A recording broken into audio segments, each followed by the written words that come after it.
Assalamualaikum warahmatullahi wabarakatuh. Pada video kali ini Ibu akan menjelaskan sedikit tentang cara menentukan titik stasioner, fungsi naik dan fungsi turun.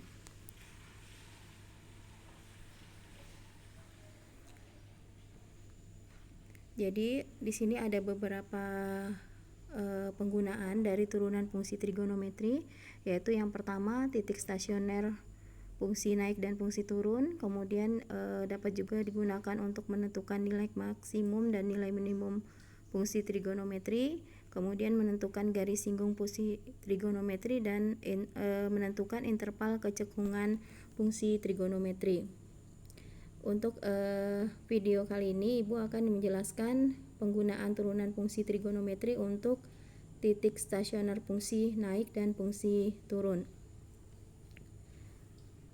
Jadi di sini untuk titik stasioner adalah titik yang menyebabkan f aksen x sama dengan 0. Misalkan fungsi fx kontinu pada interval tertutup a, b, dan f aksen x adalah turunan fungsi pertama fungsi fx. Nah, jadi di sini ada 3 ketentuan, kapan dikatakan fungsi tersebut naik, kemudian kapan dikatakan turun, dan mana yang dikatakan fungsi tersebut tidak naik dan tidak turun atau biasa disebut dengan titik stasioner. Oke, untuk lebih jelasnya kalian bisa perhatikan contoh yang pertama di sini. Tentukan titik stasioner dari fungsi fx sama dengan sin 2x pada interval. Jadi di sini dibatasi x-nya antara 0 derajat sampai dengan 360 derajat. Nah, untuk mengerjakan atau menyelesaikan soal yang seperti ini, kalian harus menguasai materi sebelumnya yang ada di kelas 11, yaitu tentang persamaan trigonometri, yaitu sin x sama dengan sin A, persamaannya itu ya. Kemudian cos A sama dengan cos X sama dengan cos A. Jadi diarahkan ke bentuk persamaan tersebut. Nah, untuk mengingat materi tersebut, kalian bisa buka video yang mendukung materi yang akan kita bahas hari ini yang Ibu sudah kirimkan di Classroom. Nah, jadi untuk menyelesaikannya kalian perhatikan di sini fungsi fx itu sama dengan sin 2x. Maka turunan dari sin 2x atau f aksen x-nya adalah 2 cos 2x. Kemudian dikatakan titik stasioner jika turunan pertamanya itu sama dengan, kita buat sama dengan 0. Kalian ketahui bahwa turunan dari sin 2x itu adalah 2 cos 2x sama dengan 0, karena syaratnya tadi bahwa kalau dia titik stasioner, turunan pertamanya atau f aksen x-nya itu adalah 0. Nah, kemudian di sini diperoleh cos 2x dari mana? Jadi cos 2x ditulis lagi, kemudian ini sama dengan 0, diperoleh dari koefisien 2 di depan 2 cos 2x ini. Kita jadi 0-nya dibagi dengan 2, itu hasilnya adalah 0. Jadi di salah satu ruasnya tinggal cos 2x. Kemudian kita cari cos 2x, jadi diarahkan ke bentuk persamaan cos x sama dengan cos A. Nah, jadi cos 2x itu sama dengan cos berapa sih yang hasilnya 0? Maka di sini bisa kita tuliskan cos 2x sama dengan cos 90 derajat. Kalian ketahui bahwa cos 90 itu adalah 0. Nah, setelah itu kita setelah diarahkan ke bentuk cos x sama dengan cos A, maka kita bisa peroleh bahwa kalau cos x sama dengan cos A itu adalah x sama dengan plus minus gitu ya, A plus K kali 360 derajat. Jadi diambil satu plus dan satu min. Jadi di sini diperoleh 2x sama dengan 90 derajat plus K kali 360 derajat, atau 2x sama dengan negatif 90 derajat plus K kali 360 derajat. Nah, kemudian untuk penyelesaiannya yang cos penyelesaian 2x sama dengan 90 derajat plus K kali 360 derajat, yaitu di sini kita mau arahkan ke bentuk X, maka X-nya sama dengan di sini 90 ini jadi 45, diperoleh dari semua kita bagi dengan 2. Jadi 90 dibagi 2 itu dapatnya 45, kemudian 360 dibagi 2 itu dapatnya 180. Nah, kalau sudah seperti ini kita masukkan K-nya atau konstanta dimulai dengan K sama dengan 0. Jika K-nya kita ganti dengan 0, maka di sini ya X sama dengan 45 derajat ditambah 0 dikali 180 kan 0 ya. 0 ditambah 45 derajat itu hasilnya adalah 45 derajat. Nah, kemudian untuk K sama dengan 1, kita masukkan 1 dikali 180 ya. Kemudian ditambah 45, hasilnya adalah 225 derajat. Nah, kemudian di sini kenapa kok K sama dengan 2 itu tidak dimasukkan, Bu? Nah, jadi kalau K sama dengan 2, maka di sini nanti melebihi dari batas yang ditentukan. Karena tadi X-nya dibatasi bahwa X yang memenuhi itu adalah dari 0 sampai dengan 360 derajat. Artinya minimal 0 derajat dan maksimalnya 360 derajat. Jadi kalau K-nya itu kita masukkan 2, maka dia lebih dari 360 derajat. Maka kita cukup mencari K sama dengan 1.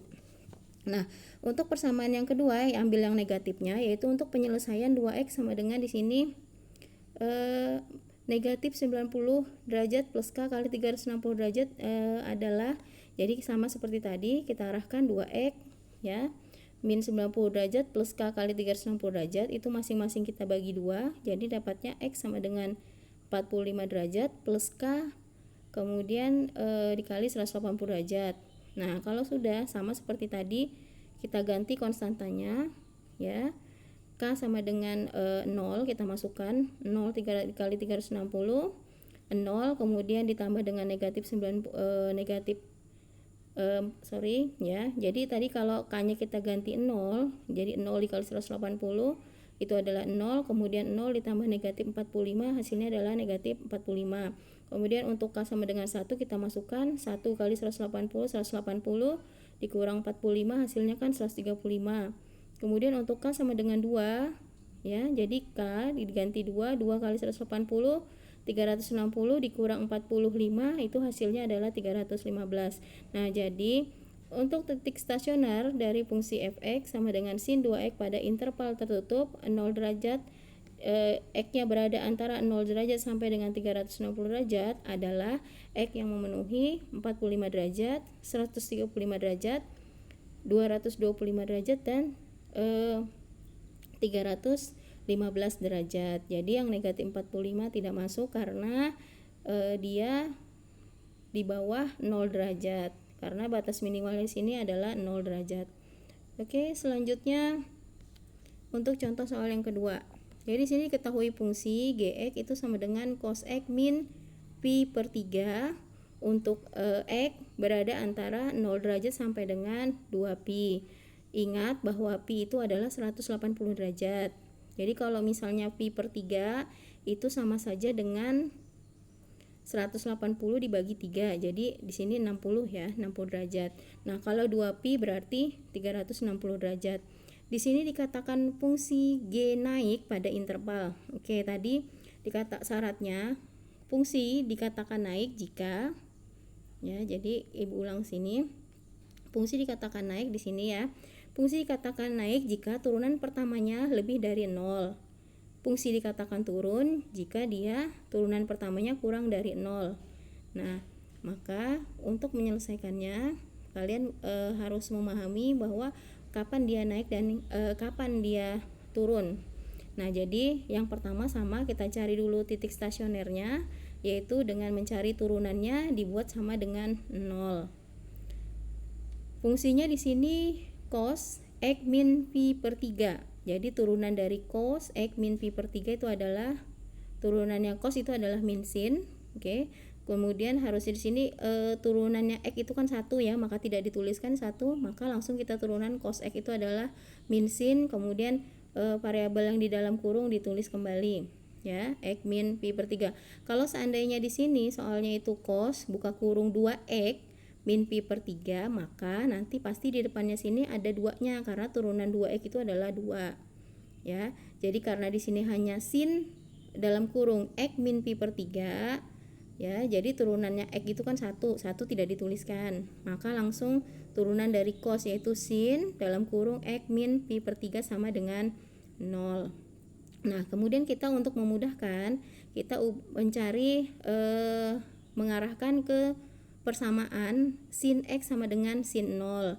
Kenapa Bu di sini jadi positif? Ya, jadi di sini kita boleh kalikan dengan negatif 1 semua. 0 dikali negatif 1 kan tetap 0 ya, maka di sini tertulis 0. Oke, Bu lanjutkan. Tadi di sini tetap tertulis 0, jadi kita ambil positif ya. Jadi dikali semua dengan negatif 1, hasilnya sin X min pi per 3 sama dengan sin 0. Jadi yang 0 ini kita arahkan sin berapa sih yang hasilnya 0? Maka hasilnya adalah sin 0. Maka untuk mencari X-nya kita bisa arahkan ini, tulis X min pi per 3 kemudian 0 plus K kali 2pi, atau di sini kalau dalam bentuk pi per 3, ingat lagi tadi pi per 3 itu adalah tadi 60 derajat.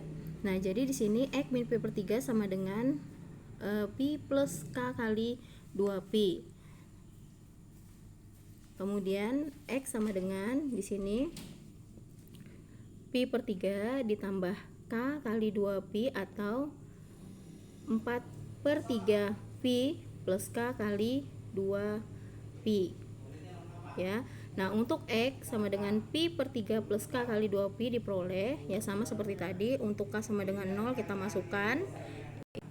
Oke, lanjutkan. Nah, untuk X sama dengan tadi ya, kita arahkan, bilang Ibu sekali lagi, ulang, diarahkan ke sin X sama dengan sin 0 atau sin A. Nah, jadi di sini kalau sudah dalam bentuk ruas kiri dan ruas kanan itu bentuknya sama dalam bentuk persamaan sin, maka bisa kita tuliskan X min pi per 3 sama dengan 0, itu dari atas ya, sin A tadi 0 plus K kali kalau 2pi atau 360 derajat. Jadi sekali lagi, kalau batasnya itu dalam bentuk pi, maka kalian harus mengarahkan bentuknya juga dalam bentuk pi.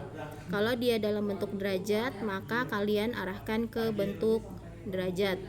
Nah, jadi di sini selanjutnya persamaan yang kedua, atau X sama dengan min pi per 3 sama dengan pi, ini diperoleh dari ya pi dikurang 0, maka karena rumusnya di situ pi dikurang 0, maka tetap pi di sini ya. Jadi pi plus K kali 2pi. Nah, kemudian X sama dengan pi per 3 ini diperoleh dari mana? Jadi kita pindahkan ruas. Jadi di ruas kiri kita ingin hanya bentuknya ke dalam bentuk variabel X, maka X-nya sama dengan negatif pi per 3 itu pindah ruas. Kita pindahkan ke, atau kita kelompokkan ke ruas kanan menjadi pi per 3 plus K kali 2pi. Nah, kemudian yang di atas X min pi per 3 sama dengan pi plus K kali 2pi, itu kita rubah juga variabel di sebelah kirinya, itu sama dengan X sama dengan 4pi per 3. 4pi per 3 itu diperoleh dari di sini pi ya, di ruas kanan pi. Ini kita kelompokkan ke sebelah kanan menjadi plus pi per 3. Jadi 1pi ditambah sepertiga pi itu hasilnya adalah 4 per 3 pi. Kemudian plus K kali 2pi. Nah, jadi ada dua buah persamaan di sini yang harus kita cari X yang memenuhinya. Nah, untuk X sama dengan pi per 3 plus K kali 2pi diperoleh. Jadi seperti tadi di atas, kita ganti K-nya sama dengan 0. Kalau K-nya sama dengan 0, maka X-nya sama dengan pi per 3. Nah, untuk X sama dengan 4 per 3 plus K kali 2pi diperoleh. Kalau K-nya sama dengan 0, maka X-nya sama dengan 4 per 3 pi. Kenapa kok pertanyaannya di sini, Bu, K-nya sama dengan 1? Kalau K-nya sama dengan 1, itu X-nya yang diperoleh itu melebihi dari batas lebih dari 2pi, maka yang digunakan K sama dengan 0 saja. Nah, untuk menentukan fungsi tersebut naik ataupun turun, kita harus buatkan garis bilangan.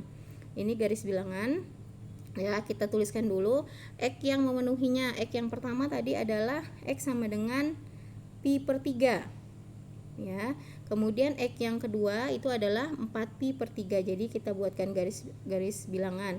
Jadi kalian harus tahu pi per 3 itu adalah tadi 60 derajat. Kalau 4 pi per 3 itu kalian bisa hitung 180 dibagi 3 kan 60 kali 4 berarti 240. Nah sekarang setelah kalian buatkan garis bilangan untuk menentukan daerah positif negatifnya bagaimana. Jadi kalian ambil sembarang bilangan di sini ya. Kalian ambil sembarang bilangan, misalnya kita ngambil koordinat di antara 60 derajat sampai 240 derajat, itu kan ada 0 derajat ya. Kemudian ada berapa lagi? Ada 30 derajat. Nah, untuk gampangnya kita ambil X sama dengan Oke, tadi kan di sini turunannya sin X min pi per 3. Nah, jadi kita gunakan permisalan, ambil sembarang bilangan yang letaknya berada di garis bilangan ini, terserah ya, mulai dari sebelah kiri kan ngambilnya, atau dari tengah, atau dari sebelah kanan. Jadi tadinya tanda plus min plus ini tidak ada, ini kosong ya. Kita garis bilangannya tentukan dulu koordinat titiknya, kemudian Bu gimana cara menentukan tanda min di sini plus dan plus?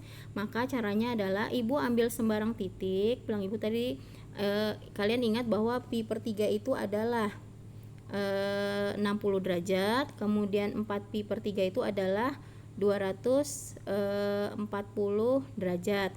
Nah, di antara itu kalian bisa ambil sembarang bilangan. Artinya sudut di antara 60 sampai 240. Boleh 0, boleh 30, boleh 45, boleh 90. Yang penting dia berada antara 60 sampai dengan 240. Kalau Ibu mau mengambil supaya gampang nih, boleh 0, boleh bilang Ibu terserah. Kalau mau mudah mencarinya itu kalian juga bisa gunakan, misalnya ngambil 90. Kan tadi di situ sin X min pi per 3. Pi per 3 kan tadi 60 ya. Nah, kita tahu bahwa sin 90 dikurang 60 kan 30. Sin 30 berapa? Setengah ya. Yang sebenarnya hasilnya kita tidak terlalu perhatikan. Yang kita perhatikan itu adalah tandanya. Hasilnya itu min atau plus. Nah, kalau dia ngambil 90 tadi, berarti di sini 90 dikurang 60 kan 30. Sin 30 kan setengah ya. Maka hasilnya positif. Jadi kita bisa gunakan tanda tersebut. Plus min plusnya. Nah, kemudian lagi di sini kalau misalnya kalian mengambil sudut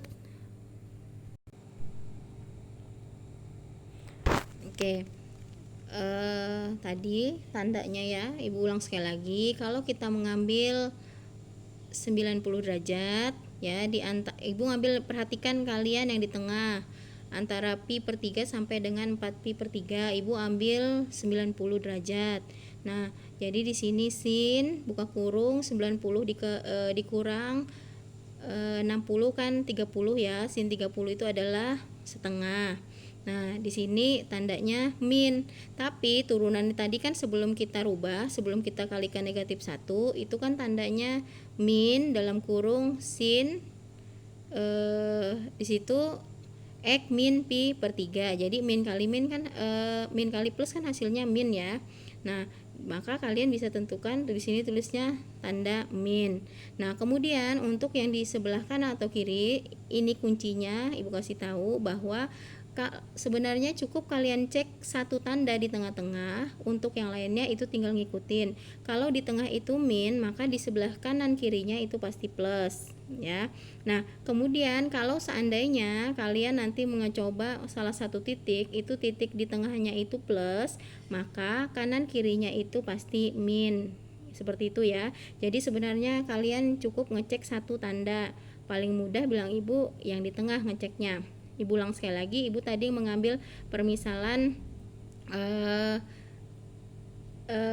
tadi X-nya itu 90 derajat ya.